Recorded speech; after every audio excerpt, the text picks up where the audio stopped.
नमस्कार दोस्तों। आज बात करेंगे राहु लगन के कुछ चमत्कारिक फलों के बारे में। जी हाँ दोस्तों, हमारी चमत्कारिक फलादेश वाली सीरीज आप लोग बहुत सराह रहे हैं। हमें काफी अच्छे फोन कॉल्स आते हैं कि गुरुजी ऐसे ही कुछ चमत्कारिक फलादेश बताया कीजिए। तो आज मैंने एक नई शोध के अंतर्गत, जो कि ऑफ कोर्स थोड़ी बहुत मेरी है लेकिन कुछ अनुभव भी इसमें जोड़े गए हैं, राहु लगन के द्वारा कुछ चमत्कारिक फलादेश मैं आपको इस पोस्ट में बताने की कोशिश करूंगा। यहां मैं आपको बता दूं दोस्तों कि ज्योतिष में जब आप बहुत सारा काम करते हैं या सीख रहे होते हैं तो बहुत सारी कुछ ऐसी बातें समझ में आती हैं जो अनुभव से देखी जाए तो काफी हद तक फलित करने में मदद दे देती है। तो ऐसा ही एक शोध तो मैं नहीं कहूंगा लेकिन एक अनुभव कहूंगा जिसपे मैंने ये देखा कि राहु को अगर हम लगन बनाकर प्रिडिक्शन देने की कोशिश करें तो बहुत अच्छी चीजें हमें समझ में आती हैं। और यहाँ मैं बता दूं कि ये एक मेरा सिद्धांत नहीं है। इसके विषय में ये कहा गया है पहले से भी, अगर हम देखें तो खासतौर से कई ग्रंथों में ये लिखा है, खासतौर से दक्षिण भारत की अगर हम बात कर रहे हैं तो वहां के कुछ ग्रंथों में ये कहा गया है कि अगर आप राहु को लगन मानकर भविष्यवाणी करते हैं तो काफी हद तक चीजें बहुत अच्छी तरह से आपको समझ में आती है। और जैसा कि मेरा शोध का विषय ज्योतिष रहा है, मैं हमेशा कुछ ना कुछ नई शोध को देख रहा होता हूं। तो अब हमने इसी को आधार बनाकर जब हमने कुछ चीजें पता लगाने की कोशिश की, और ऐसा करने का कारण कहीं और भी था कि फल दीपिका और भृगु नंदी नाड़ी में ऐसे कुछ सूत्र मिलते हैं जो ये बताते हैं कि अलग अलग उद्देश्य के लिए अलग अलग प्रकार से लगन बनाकर देखे जाने चाहिए। और यहाँ पर मैं आपको बता दूं कि ये जो हम राहु वाली बात कर रहे हैं, ऐसा शोध संभवतः आपको यूट्यूब में तो देखने को नहीं मिलेगा। अब राहु को लगन बनाने के लिए इस पे थोड़ा बहुत काम जो इन्होंने किया, ज्योतिष के एक बहुत बड़े जानकार रहे हैं शंकर अडावल जी, उन्होंने इस पे काफी साल पहले एक लेख अवश्य लिखा था, लेकिन उसके बाद कोई भी जानकारी उसमें नहीं दी गई है या कोई भी व्यक्ति इस पर काम नहीं कर रहा है। तो जब हमने थोड़े बहुत अनुभवों को जोड़ने की कोशिश की तो हमें बहुत सारी बातें राहु लगन की समझ में आई हैं। मैं आप लोगों को वही बताने की कोशिश कर रहा हूं, तो ज्यादा समय नहीं लेते हैं। राहु को लगन बनाकर आपको अपनी अपनी कुंडलियों में देखना है। यहां मैं स्पष्ट कर दूं, जैसे कि अमिताभ बच्चन जी का कुंभ लगन है, उनके लगन में केतु है और सिंह राशि यानी सप्तम भाव में राहु बैठा है, तो अब सिंह लगन को लगन बना लेना है, यानी राहु जहां है उसको लगन बना लेना है। दूसरे एग्जाम्पल के तौर पे अगर मैं कहूं, शाहरुख खान जी का वृषभ राशि में 10वें भाव में, क्योंकि उनका सिंह लगन है, राहु बैठता है, तो अब आप वृषभ लगन को उनका लगन बना लीजिए, यानी कि वृषभ राशि को लगन बना लीजिएगा क्योंकि राहु उस घर में बैठा है। तो आपको इस प्रकार से समझना है कि राहु जहां है उसको लगन बना लीजिए, और वहां से अब आपको कुछ प्रिडिक्शंस देखने हैं जो मैं आपको चमत्कारिक रूप से बताऊंगा, जो अनुभव में हमने देखे हैं। और इस पे थोड़ा बहुत काम किसी अन्य ने नहीं किया सिवाय शंकर अडावल जी के, जो मैं आपको स्पष्ट कर चुका हूं। तो अब बात करते हैं चमत्कारिक फलादेश राहु लगन के द्वारा। यदि राहु लगन में शनि साथ में होता है, जी हाँ दोस्तों समझ लीजिएगा कि यदि राहु लगन में शनि साथ में है, यानी शनि और राहु लगन में ही है किसी के, ऐसे में प्रसव के समय इसकी मां को बहुत ज्यादा कष्ट हुआ हुआ होता है, वो ये इंडिकेट करता है। कतिपय कुछ विद्वान ये भी कहते हैं कि नवांश कुंडली में जब राहु लगन में होता है तो जातक विशेष फॉरसेप्स के द्वारा डिलीवरी कराई जाती है, यानी उसको जबरदस्ती गर्भाशय से निकाला जाता है। लेकिन यहाँ हम बात कर रहे हैं राहु लगन में यदि शनि राहु के साथ में ही है, तो ऐसे में माँ को प्रसव में बहुत कष्ट रहे होते हैं और जातक का बचपन और जवानी रोग और चोट की अवस्था में गुजरते हैं। यहाँ दोस्तों फिर से सुन लीजिएगा, राहु अगर लगन में है और साथ में शनि भी है, तो ऐसे में हम राहु लगन की बात कर रहे हैं, तो जातक का बचपन और जवानी कष्टमय, रोग से ग्रस्त, चोटिल गुजरेगी और उस जातक के जन्म के समय मां को प्रसव में बहुत कष्ट आए हुए होते हैं। यदि राहु लगन में गुरु तथा राहु से 8वें भाव में पाप ग्रह हो, ध्यान दीजिएगा दोनों से देखना है आपको, राहु को लगन बनाइए, उससे 8वें भाव में पाप ग्रह हो, और गुरु जहां बैठा है उससे भी 8वें भाव में पाप ग्रह बैठा हो, तो जातक के बाएं भाग में पिछले जन्म से कोई ना कोई चिन्ह बना हुआ होता है या कोई निशान होता है। यदि राहु लगन का स्वामी पाप दृष्ट हो तो जातक को चोरों और ठगों से नुकसान होता है। यदि राहु लगन का लगन स्वामी, याद दीजिएगा जैसा कि मैंने बताया था कि अमिताभ बच्चन की अगर हम बात कर रहे हैं तो अमिताभ बच्चन का जो राहु है सिंह राशि का, तो सिंह राशि का स्वामी बनेगा सूर्य। तो ऐसे में यदि राहु राहु लगन का स्वामी पाप दृष्ट हो तो जातक को चोरों और ठगों से हानि होती है।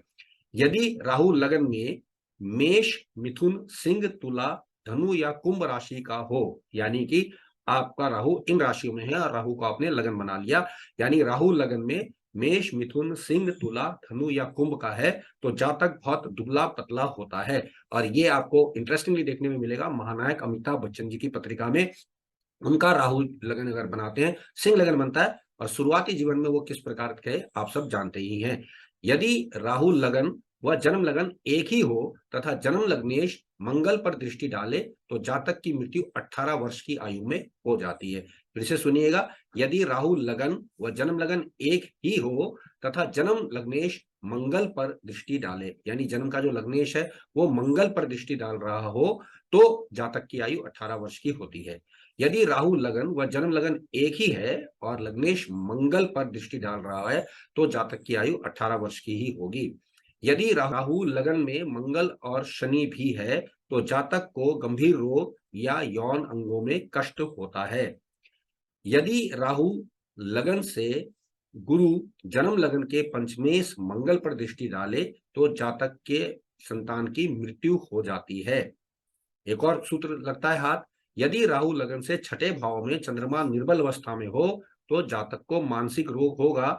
और यहां पर यह भी देखना पड़ेगा कि चंद्रमा पे कोई अन्य शुभ प्रभाव नहीं होना चाहिए। फिर से सुन लीजिएगा, यदि राहु लगन से छठे भाव में निर्बल चंद्रमा हो तो जातक को मानसिक रोग होगा अगर इस पर कोई शुभ प्रभाव ना हो तो। यदि राहु लगन में चंद्रमा हो और जन्म लगन से 5वें या 9वें भाव में पाप ग्रह हो तो जातक का जीवन चिंताओं से ग्रस्त रहेगा और जातक को पिशाच बाधा का सामना करना पड़ेगा। यदि राहु लगन में चंद्रमा हो, जन्म लगन से 5वें या 9वें भाव में पाप ग्रह हो तो जातक को चिंताओं का सामना करना पड़ेगा और पिशाच बाधा से उसका जीवन त्रस्त रहेगा। यदि जन्म लगन राहु लगन से 12वें हो और मंगल राहु लगन से छठे हो तो पति पत्नी की अल्प आयु होती है या विवाह जल्दी ही तलाक के रूप में परिवर्तित हो जाता है। बात करते हैं, यदि जन्म लगन राहु लगन से 11वां हो और राहु लगन जल या चर राशि का हो तो जातक विदेश की यात्रा अवश्य करता है। यदि जन्म लगन राहु लगन से 11वां हो और राहु लगन जल या चर राशि में हो तो जातक विदेश की यात्रा अवश्य करता है। यदि राहु लगन सिंह हो तथा मंगल राहु से छठे हो तो सफलता और शक्ति जातक विशेष को मिलती है। अब एक बड़ा इंटरेस्टिंग शोध देखने में आया है, यदि राहु लगन का लाभेश राहु केतु से युति करे तो जुड़वा संतानें देता है। मुकेश अंबानी जी की पत्रिका में ऐसा है, और मुकेश अंबानी जी की राहु तुला राशि में बैठते हैं और उनसे एकादशी बनते हैं। सूर्य जो कि केतु के साथ मेष राशि में बैठ गए हैं, उनकी जुड़वा संतानें हैं, आप सब जानते ही हैं। जन्म लगन राहु लगन से 8वां या दूसरा हो तो जातक झूठ बोलने में बड़ा माहिर देखा गया है, यानी झूठ बोलता है। जन्म लगन राहु लगन से 8वें हो तथा शनि राहु से तीसरे हो और राहु से 7वें में सूर्य मंगल हो तो माता 12वें वर्ष में या किशोर अवस्था में गुजर जाती है।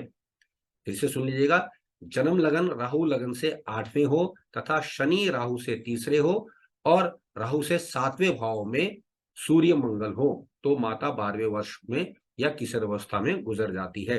एक और अजीब सा सूत्र देखने में आया है, जन्म लगन राहु लगन से 8वां हो तो शरीर के दोनों ओर घाव या जख्म के चिन्ह पाए जाते हैं। बिल गेट्स की पत्रिका में ऐसा नजर आता है। जन्म लगन राहु लगन से दूसरा हो तो जातक को नेत्र या पेट में कटने से घाव या जख्म के चिन्ह नजर आते हैं। एक और सूत्र, जन्म लगन राहु लगन से 8वां या दूसरा हो और गुरु राहु से दूसरे, 5वें, 8वें या 11वें भाव में हो तो सभी प्रकार की संपत्ति प्राप्त होती है। जी हाँ दोस्तों, फिर से सुनिएगा, जन्म लगन राहु लगन से 8वें या दूसरे हो और गुरु राहु लगन से दूसरे, 5वें, 8वें या 11वें भाव में हो तो सभी प्रकार की संपत्ति प्राप्त होती है। इंटरेस्टिंगली महारानी एलिजाबेथ का मकर लगन है, उनका राहु छठे भाव में मिथुन का है जिससे अष्टम भाव यानी कि लगन बनेगा, उसमें गुरु स्थित है और आप सब उनकी संपत्ति के बारे में जानते ही हैं। बात करते हैं, यदि राहु लगन से जन्म लगन 7वां हो व राहु लगन शनि व मंगल के पाप कर्तरी में हो। फिर से सुनिएगा, यदि राहु लगन से जन्म लगन 7वां हो और राहु लगन शनि व मंगल के पाप कर्तरी में हो तो पत्नी अल्पायु होगी। यदि राहु लगन से जन्म लगन 7वां हो और राहु से 10वें में मंगल हो तो जातक काम वासना विकृत रूप से करना पसंद करता है। इसे सुनिएगा, यदि राहु लगन से जन्म लगन 7वां हो और राहु से 10वें में मंगल हो तो जातक की विकृत मानसिकता के कारण वो यौन संबंध विकृत तरीके से बनाना पसंद करता है। जन्म लगन राहु से 7वां हो और उसमें गुरु हो तो जातक के बाएं हाथ में कोई ना कोई चिन्ह अवश्य होता है। जन्म लगन राहु लगन से छठा होता है तो यात्रा बहुत करनी पड़ती है, संतान कम होती है, चोरों और अपराधियों के द्वारा संपत्ति की हानि हो जाती है। फिर से सुन लीजिएगा, राहु जन्म लगन राहु लगन से छठा हो तो यात्रा बहुत ज्यादा होती है, संतानें कम होती हैं, चोरों और अपराधियों द्वारा संपत्ति की हानि होती है। जन्म लगन राहु लगन से छठा हो, राहु निर्बल चंद्रमा के साथ बैठा हो तो निरंतर बीमारी का सामना करना पड़ता है। जन्म लगन राहु से छठा हो, शुक्र भी छठा हो तो सिर या बाएं कान में कोई ना कोई चिन्ह अवश्य होता है। जन्म लगन राहु लगन से छठवें हो और राहु मंगल युत हो तो जातक रोग और मध्यम आयु का सामना करता है। यदि मंगल उच्च का होगा तो ये योग कट जाएगा। जन्म लगन राहु लगन से छठा हो, राहु मंगल के साथ बैठा हो तो जातक को रोग रहता है, उसकी आयु मध्यायु देखी गई है। जन्म लगन राहु लगन से छठा या 12वें हो, राहु सूर्य से युक्त हो यानी सूर्य राहु जन्म के राहु लगन में आ जाए तो जातक का अल्प आयु जीवन रहता है। यदि राहु लगन में राहु के साथ या राहु के सप्तम मंगल शनि हो तो ऐसे में ये माना गया है कि जातक विशेष को बहुत ज्यादा कठिनाइयों भरा जीवन मिलता है और उसके पिता की बहुत ज्यादा परेशानियों के साथ मृत्यु होती है। यदि राहु लगन में राहु के साथ अथवा राहु से सप्तम मंगल शनि होता है और जन्म लगन राहु से 5वां या 11वां होता है तो उसके पिता को यानी जातक के पिता को काफी कठिनाइयों का सामना करना पड़ता है, उसके बाद उनकी मृत्यु हो पाती है। यदि जन्म लगन राहु लगन से 5वां हो तथा राहु लग्नेश नीच का हो तो जातक बड़ा निष्ठुर और निर्दयी प्रवृत्ति का होता है। इसके अलावा यदि राहु लगन में बुध व शनि साथ में हो या जन्म लगन राहु से 5वां हो तो हाथ पैर कट जाते हैं या हाथ पैर कटने से जातक के घाव कभी ठीक नहीं होता।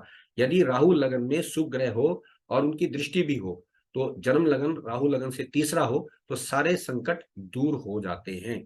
यानी आपको समझना है कि यदि राहु लगन में शुभ ग्रह हो और उनकी दृष्टि हो तथा जन्म लगन राहु लगन से तीसरा हो तो जीवन में कोई भी कष्ट नहीं होता है।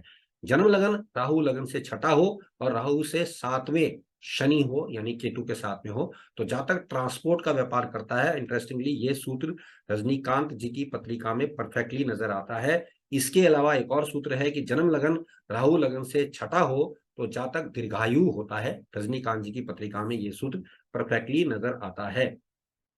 जन्म लगन राहु लगन से 9वां या तीसरा हो तो जातक प्रेम संबंधों का शिकार अवश्य होता है। अब एक और सूत्र जो बड़ा इंटरेस्टिंगली देखने में आया है, जन्म लगन राहु लगन से चौथा हो तो माता के अवैध संबंध संभव हो सकते हैं। जो ग्रह राहु से 7वां बैठा होगा उससे पता चलेगा कि माता के संबंध किस व्यक्ति से हैं। फिर से सुन लीजिएगा दोस्तों, जन्म लगन राहु लगन से चौथे हो तो माता के अवैध संबंध संभव होते हैं और इंटरेस्टिंगली राहु से 7वें में जो ग्रह होगा उसके अकॉर्डिंग अवैध संबंध किस व्यक्ति से है ये पता किया जा सकता है। अब एक ट्रांजिट यानी गोचर का सूत्र जो कि इसमें परफेक्टली काम करता है। भृगु नंदी नाड़ी में कहा गया है कि राहु लगन से जब भी गुरु का गोचर होता है तो परिवार में किसी न किसी रिश्तेदार की मृत्यु अवश्य ही होती है। यह दोस्तों फिर से सुन लीजिएगा, भृगु नंदी नाड़ी के अनुसार कहा गया है कि राहु लगन में जब बृहस्पति का गोचर होता है यानी कि राहु के ऊपर से जब बृहस्पति जाते हैं राहु लगन में तो परिवार में किसी ना किसी व्यक्ति की मृत्यु अवश्य ही होती है। तो दोस्तों आज के लिए इतना ही, और आज मैंने आपको बताया है राहु लगन को अगर हम लगन मान के चलें तो आप देखेंगे किस प्रकार से चमत्कारिक फलादेश आपको मिलते हैं। आपको ये पोस्ट कैसी लगी हमें कमेंट बॉक्स में अवश्य बताएगा। आप सबने मुझे सुना, आप सबका धन्यवाद। नमस्कार।